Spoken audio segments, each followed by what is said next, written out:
You are now watching CLTV.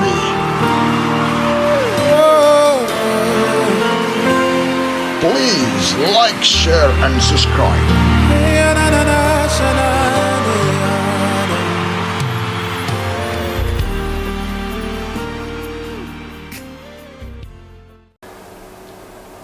Hi guys, welcome back to Youth Talk. Today we're going to have a completely different conversation. So today we're going to be talking about careers and debunking everything we thought we knew about careers. So we're going to be having that career talk. So to my left I have Junior and I have Blessing to my right. So just to kick off everything, how did you guys get to the point where you decided that this is what you guys wanted to do, like navigating your career journeys? Well, first of all, let me say what I want to, my career that I want to go into, which I've mentioned previously, but okay, so I want to go into forensics and detective work. I would love to be detective. The reason why I want to go down that route is, I don't know, it's one of the ones where you just know that that's what you want to do. You know, a footballer wants to know that he wants to play football. Do you get what I mean? Cough. But it's like I don't know. I've always had like this passion for knowing, because I want to go down the psychology side, which is why I study the psychology of forensics. Kind of, I want to go into why people commit these crimes. Why, why do people commit crime in the first place? It's one of them ones where it's one of them questions where we will never know, and that's why I want to kind of go into that field. I definitely know that I want to enjoy that. So Junior, you are, and on this panel today, which is what I love, we were talking about before, we have a very diverse panel in terms of we are all aspiring to be and to become different things. So you have a different route to Blessing. So what is your career that you're aspiring for, and like what has led you down to that career? Obviously, inspiring. like Blessing mentioned before, obviously, I do football. I think from a young age, I've always liked playing football. Like when I was younger, it was more like fun. Obviously, when we were friends, you go to school, first thing you do in the morning, play football. Even when they told you not to. Exactly, dinner time, football again. Or that break time, football. Obviously, go home, play football again. Obviously, it was a passion from a young age. I think like for Blessing, she was talking about your dream is something you want to aspire to be in the future. So yeah, I think that's the same with me. I just want to aspire to be a footballer, try and do everything I can just to get there. So you guys both seem to have a very clear idea of what you guys want to do, and I'm a bit different in terms of I don't have a clear picture of what I want to do. I know like my strengths and I know what I'm good at, and kind of like I'm currently in the middle of studying a degree in politics and international studies. I've taken it. Now I've noticed that we've all said like about your career should be something that is like a dream, you're aspiring to it, something that you have a passion for.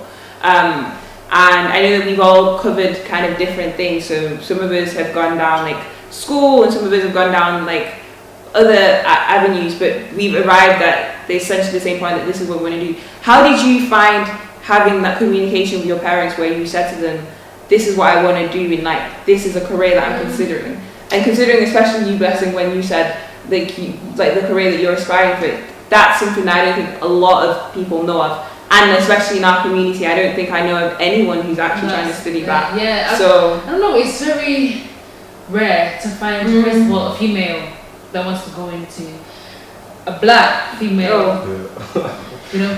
You know what I mean? It's very rare to find that, and that's what kind of drives me in the first place. That kind of drives me like, this is what I want to do. I want to go into that. You don't see a lot of people go, females, black females, whatever, African, Congolese, going into especially that. Congolese, yes. You will not, it's very rare, you will not find people going into that kind of field. And it's such a broad field anyways. But, in terms of parents and telling my parents to that this is what I want to do. In my experience, I've my mom and dad, especially on my mom's side, my mom has been very open. My mom's very open. You know, she's like one of them moms where it's like, do what you want to do. As long as you've got your mind kind of set to do it, then you go ahead and do what you want to do. You know, and that's why, you know, my mom, it's an interesting field, you know, it's an interesting, like, you know, you can never know what you're going to get out of forensics. So, you know, it's very, so, I don't know, my mom was very accepting. I mean, especially because it's something new, she's never heard that before, like, then, you know, she was very open to letting me, you know, go ahead and do what you want to do. That's really crazy, and that's great that your mum was really supportive, because I think what tends to be the case is with a lot of African families and a lot of African parents, and we don't want to say this to generalize like the negatives, like stereotypes, but because of sometimes they don't have a knowledge of let's say a career or a specific link to a specific career, there's that reluctance of allowing your child, but I'm glad that you have that support. So for you, Junior, like you're going down a route that I think is essentially unconventional, in the sense that I know that there's a lot of parents that aspire for their kids to be like gifted in terms of sports,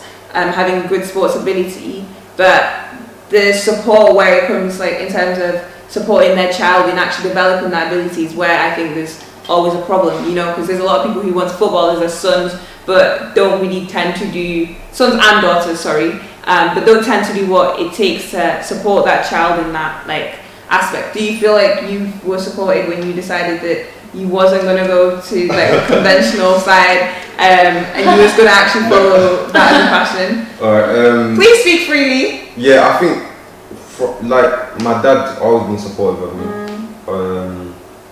He's like Blessing said, he's open. You could sit him down, tell him this is what I want to do. This is what I like. He'll actually sit down, take the time to actually acknowledge what you're saying. But even from the start, from day one, he's always said, if you need anything, I'm here, just talk to me. So I think that in itself is a blessing. But if I look at, I say my friends, some of my friends, they want to go the same route as me, but it's bit sticky. It's a choice between school and football and more time, education. But I'm in a privileged position because obviously I'm in the football system, but I'm also doing like college and like school education just in case, like it's like a backup plan. So I think having that as well is more reassuring to my parents, because I know that if I don't achieve or I don't reach my full potential in football, there's other avenues I can like explore. So I think for me as well, I can speak for the fact that that we, like the theme is running here, that we have very supportive parents. I think one of the things for me is I've been given the ability, like the room and the space to have a lot of intellectual curiosity. So being curious to develop and to see different things. And I think that's something that in terms of aspiring for careers, in terms of thinking about what I want to do for myself in the future, because I've had that freedom to go and figure it out for myself, and not figure it out and there's no support, but figure it out and knowing that my family and at least my parents are like my safety net. I've been able to change my mind and make my own decisions and figure out what career I want to go into and what I don't want to go into. I was in the process of applying to different industries and different things like around September time, because there's this thing, so in uni there's like spring weeks and all these like corporate things that happen.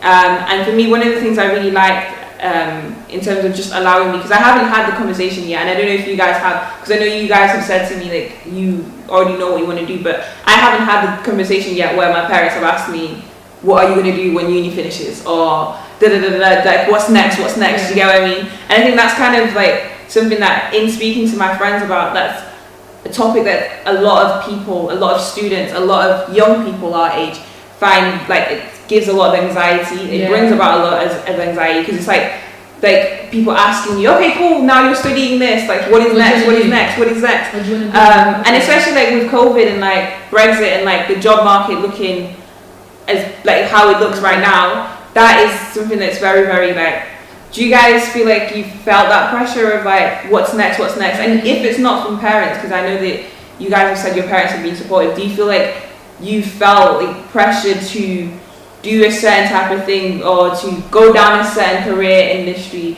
just because people are constantly like bombarding you with what's next, especially because some of you guys where you are now in terms of what you're aspiring for, people don't know a lot about. So yes, I feel like in terms of like for me, in my experience, because it is such a complex kind of, you know, career, you don't find a lot of people that know how to go into stuff like that.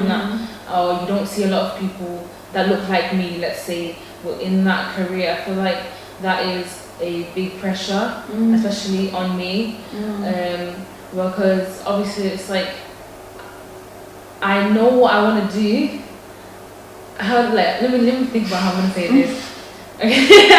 say however. It's like the pressure is, there's so much pressure because if I sat you here, like Junior, if I sat you here and said, what is forensics or what is, you know, you're not gonna know what I'm talking about. Do you know what I mean? And that's a pressure for me because then people expect me to be able to, okay, you want to go into it, okay, go ahead then, let's see what you're gonna get out of it. Do you know what I mean?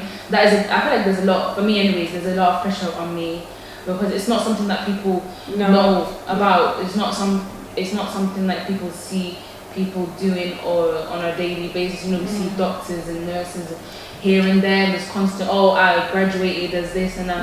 But you don't really see, forensic psychology and criminal justice. You hear when especially when people ask me what I am studying in uni, they ask me and I tell them, forensic psychology and criminal justice. They'll be like, so like law. They automatically shift it to law. It's like, because people are not educated on that, and I feel like that's a very big pressure on me because people don't know about it.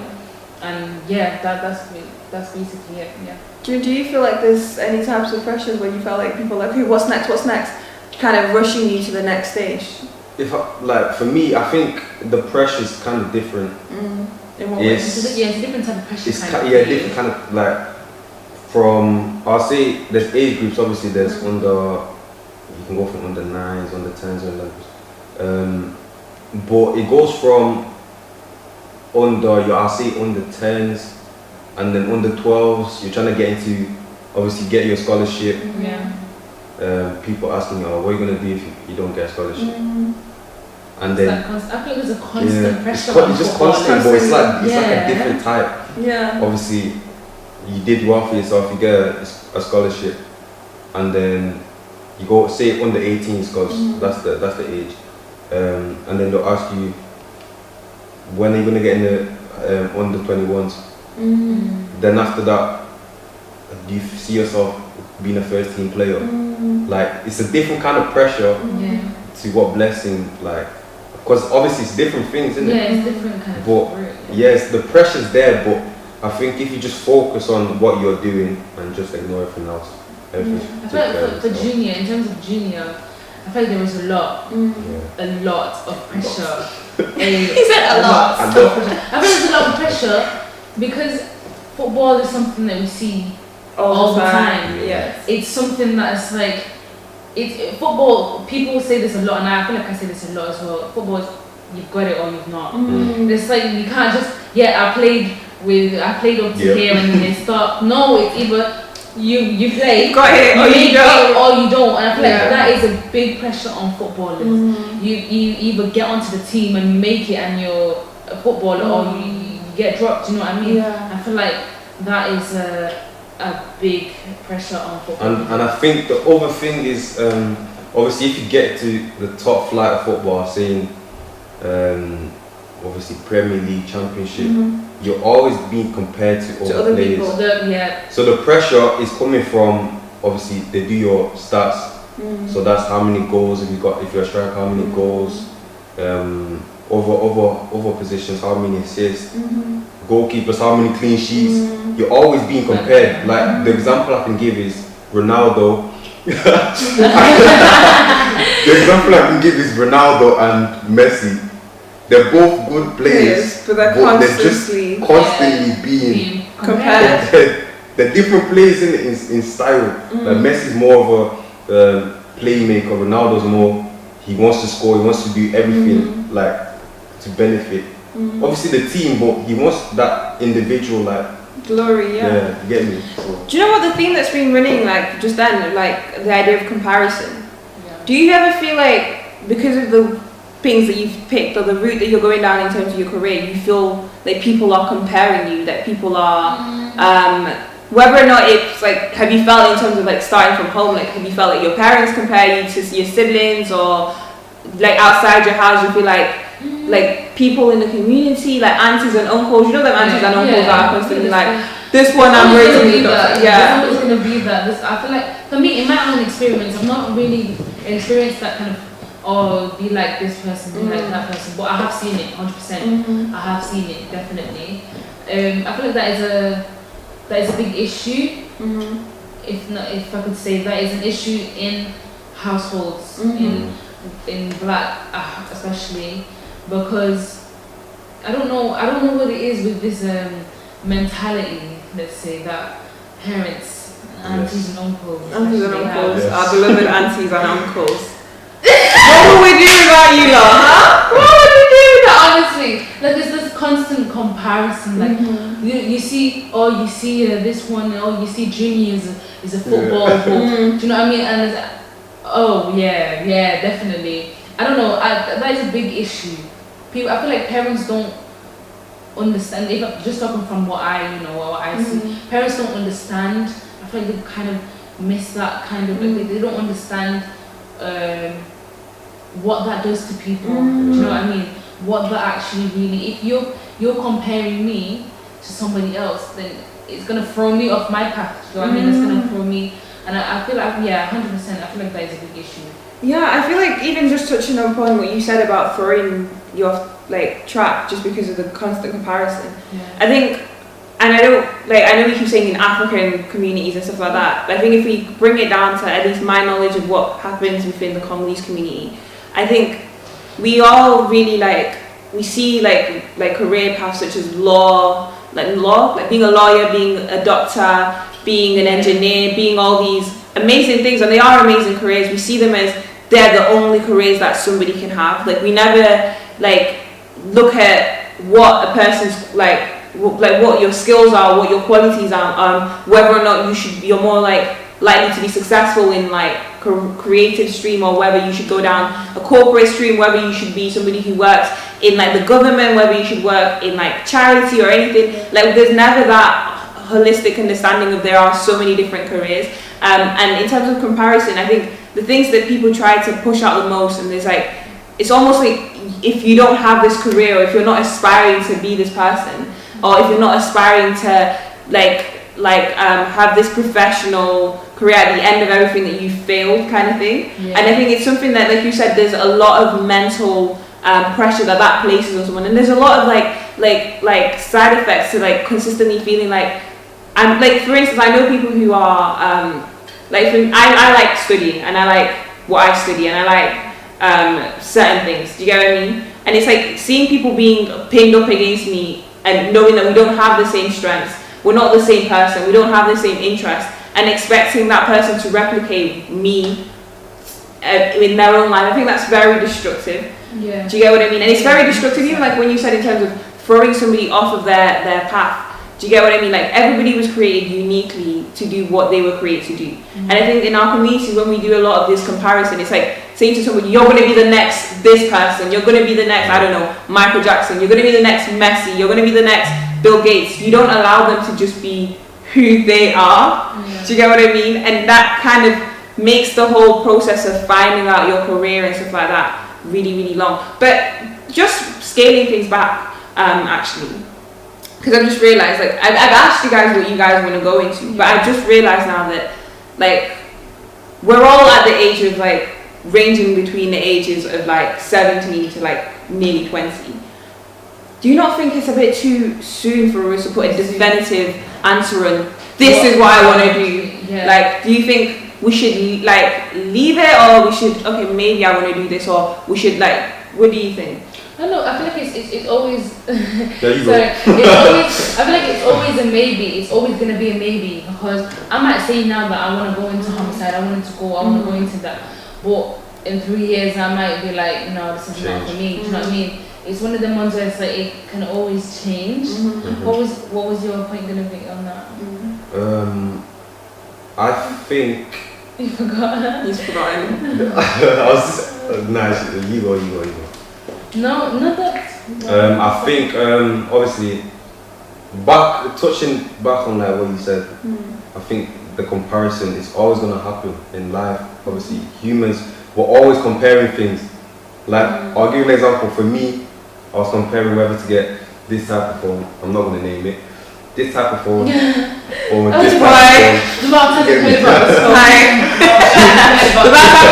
of phone. So yeah. As humans, you're always comparing, but I think that comes with whatever you want to do in life. Like you're always going to be compared to people, whether that's sports, careers. You're always going to get compared. So yeah. Yeah. In terms of what we're saying about the idea of not having a definitive answer. I think one of the things that I really wanted to encourage anyone who was viewing, like I know that we've all like said kind of what we wanted to do, but I think one of the things I've started to understand about life is that, like, God willing, like I will live a long life, God willing. But the idea of at this age, I'm not gonna have all the answers I need to navigate life. Do you get what I mean?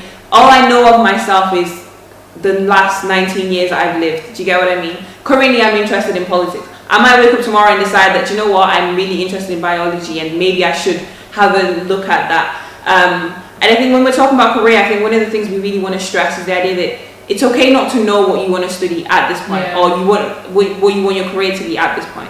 And also we want to stress the idea that it's okay to do something and realize you thought you wanted to do it. You get there, you realize I don't want to do this, and to change. Like I don't like to be somebody who leaves myself in a situation where I know I don't want to be here anymore. Just because of the sake of, I've invested too much time. Do you get what I mean? And when you change, it's not that you've lost the investment that you made. So let's say I wanted to study medicine. I now finish studying medicine. I go into becoming a doctor, realize I hate it, I can't stand it, and I want to change. And then everyone's like looking at you like, oh, but you've already invested this many years. I don't think you should look at that as you've lost the investment that you put. If anything, it's giving you an insight into you did everything you could and now you don't like it and you should change. Do you get what I mean? And I think that's one of the things that I'm telling myself to help myself navigate the career sector. I feel like a lot of people, that happens in a lot of cases because people are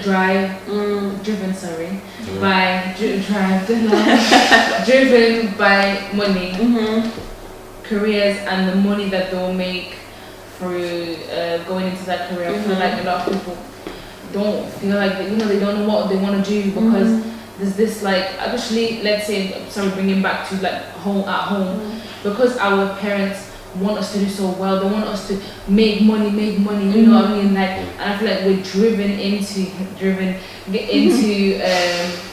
being the doctor because they know that they're gonna make money, going into being a lawyer because you know they're gonna make the money and stuff like that. I feel like there's a lot of there's a main kind of issue in terms of that, not knowing what you want to do because you're driven by the wrong, by the wrong kind of incentives.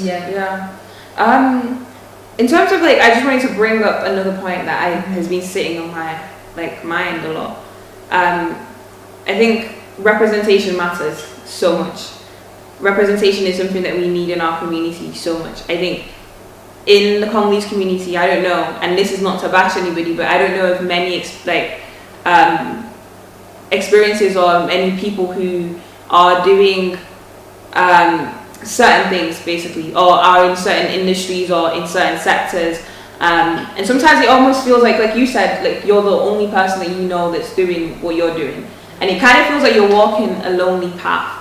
So how do you balance being somebody who's, obviously your presence is there and it's important because you're a representation and you're encouraging somebody else, but also how do you balance that with yourself and making sure that you're not putting too much pressure on yourself to go out there and do everything just so that somebody can say, like, I know blessing and blessing is this big do you get what I mean? Are you trying to say like how do you balance the pressures of being the representation and being representation?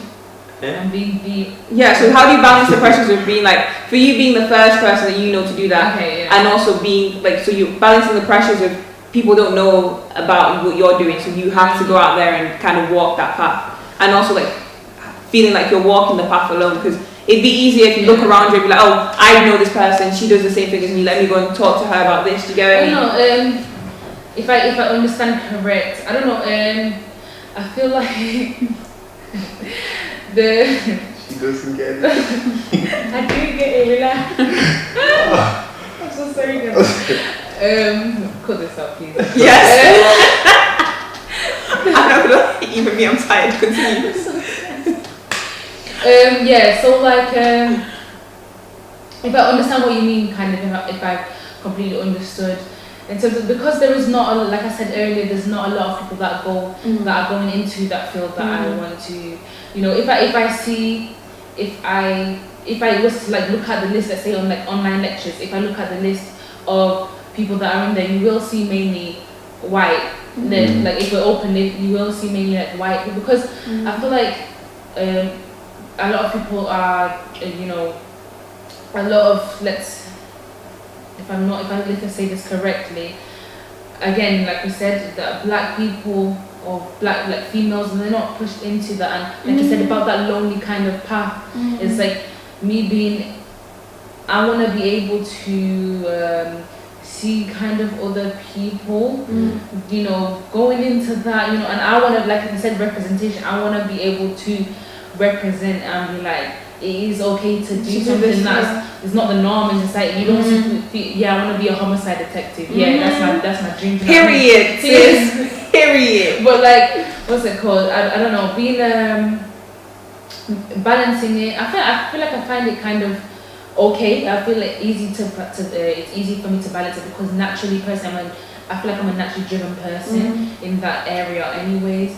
That I feel that if, let's say, in like if I'm a minority, let's say, like I said in the lectures, if I'm a minority, I'm more driven to be like, yeah, this is my opinion and this is what I'm saying, you know, because there's not a lot of, you know, there's no one else that's gonna be there to back me. If I'm the only black person there, I might as well, you know, like you said that one. I remember you said this one day. It's like being the only one. You was the only one there in that situation where it's like, for me, it's different, because I'm driven to be like, you know, okay, I want to show them that, you know, this is my opinion, and you know, I mean, so I feel like it's kind of balanced. I find it easy to kind of, you know, represent, but then again, it's a lonely path, so you know, but yeah.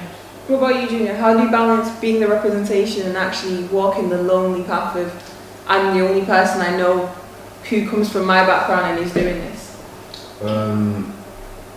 From what Blessing, obviously, Blessing gave a very good answer. So, I think at first you have to kind of enjoy your own company, kind of. Yeah. Especially if you're from like, you don't fit in. So, you're a minority group, you get me? So you're in a minority group, so you're not going to fit in with other people. Like, as a black boy, you're not going to fit in with white people. Like, obviously you're going to fit in with them. It's just a natural, yeah, it's just different. But even with black people, like, do you know one of the things I found in uni is I could be around black people, but they might not be my black people. Exactly. Do you get what I mean? Like, there's differences between us where I feel like, oh, because I used to think, when I used to go to a predominantly white school, I used to think, when I'm with black people, I'm just gonna, and then I got to a space where I was like, actually, you guys don't do the things that I want to do, and I'm not really, do you get what I mean? Yeah. So enjoying your company, continue. Yeah, so you enjoy your own company, you learn things about yourself, and another thing is just have fun with it, because if you're not having fun, like, you're not gonna do the thing that, say you're in a scenario, like, I have an example, like there used to be some guy that played for my team quite a long time back. You don't have to say his name. Yeah, I'm not gonna. Yeah, because I saw your brain back and trying to think about who was he. I didn't give him the airtime, but he said I'm not giving him airtime. Obviously, we're training, we're playing games, but after a certain point, he stopped enjoying it. Like, after that enjoyment's gone, I don't think there's much you can do. Yeah. So you can't really represent if you don't want to be there in the first place. So yeah. I think just to like wrap things up, like in terms of representation and how you balance that, I think for me one of the things I've learned particularly is just the idea of when I'm in a space where I feel like there's not that many people, giving myself the pep talks to like take up my space. Because I think sometimes we wait for people to validate that we are actually supposed to be in the careers we're in, on the rooms that we're in the discussions that we're in. We're waiting for someone to tell you, yeah, you should be here. And one of the things I've learned is literally being like, if I'm here, it's because God needed me to be here and because I can be here. Do you get what I mean? Once I get that out of the way and like big myself up and prep myself, I don't really watch too tough about how much of a representation I am for people, just because I think I'm walking a path that God has destined for me. Do you get what I mean? Yeah. I'm not me walking this isn't so I can I'm not it's not my intention to explicitly be out there to impact you. If I impact you and if I'm somebody that you draw inspiration from, that's just one of the side effects that comes with me walking a path that was meant for me. Do you get what I mean? But I'm not trying to be the representation that you need, because sometimes when you try to limit yourself to I'm the representation, I'm going to be representing, you find yourself doing things that you're not, like you said, to enjoy yourself and to enjoy the company of yourself. You find yourself doing things that you don't actually want to do, but you're doing it for the sake of people need me here. Do you get what I mean? And then when you try and I think for me it's just balancing walking my own path, doing what I think is right for me, and then from then everything else just trickles down. But I think in terms of sustaining myself, I think it's trying to reach out to, if I'm in a place where I feel like I'm alone but there's not that many of us, or do you get what I mean, trying to find people who I can we're gonna cut this bit out, let me just rethink. Basically, if I find myself in a situation where I'm one of a few, basically, I'll try and reach out to people who've walked the path before me and ask them, can you help me with this? Do you know, never feeling too shy to reach out to people ahead of you. And then a thing that I think helps me is knowing that just the same way I need somebody to guide me through this, to be that person for other people. Because in university right now, there's a girl that I call her my little sister, because we went for the same high school, college, and she messaged me before she went to uni. She said, Vanessa, I want to study your course. And I said to her, listen, come, your little sis, I'll tell you everything. And I think in terms of balancing that, I think it's making sure that as you open the door for this career, that you're the first to open the door, but make sure that the door never closes after you. That there will be other people that come and that you lay the foundation for them to be able to. Do you get what I mean? The things that you struggled with, let no one else have to struggle through them. Do you get what I mean? If you can help somebody's journey, make sure you do that. But anyways, guys, thank you so much for listening to our debate. Today we talked about careers, and we talked about finding our own roots in careers, and all the things that. Thank you. Bye. You are faithful till the end.